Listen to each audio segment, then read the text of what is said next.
Balasan sudah tiba. Au.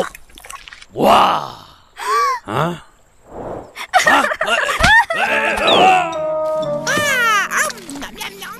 Dahlah kancil.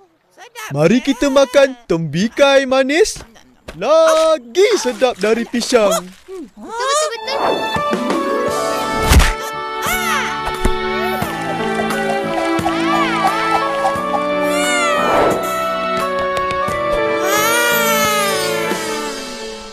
Tembikai? Mana tembikai? Mana? Mana?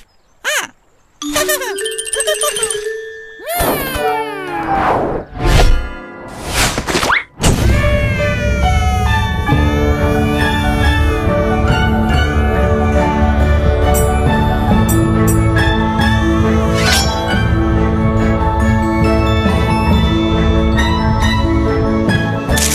Monyet ada ekor yang panjang.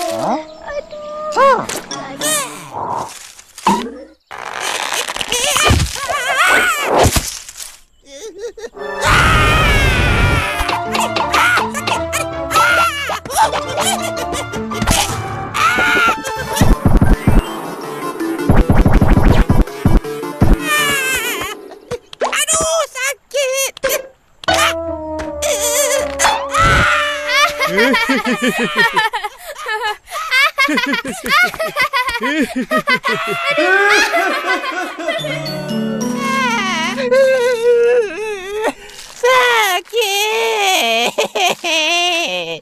Aku dah kurang. Nangis. Kuatlah lagi.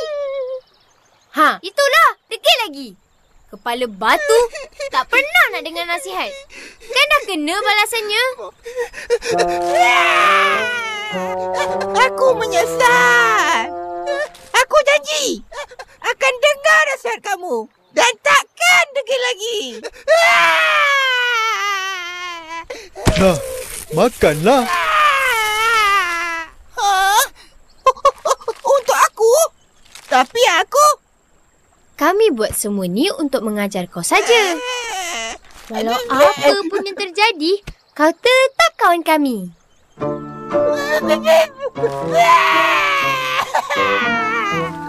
Kamu memang baik.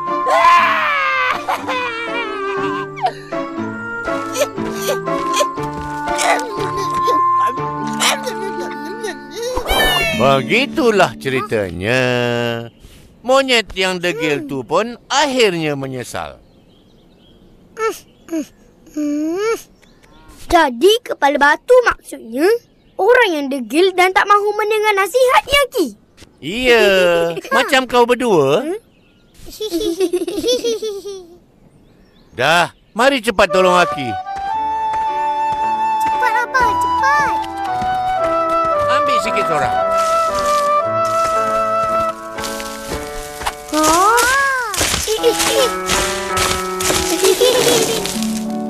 Aki, macam mana kura-kura dan kancil nak makan pisang? Pokok pisang ke tinggi? Kancil dan kura-kura mana boleh panjat pokok? Monyet kan ada. Lah. Tapi kan Aki?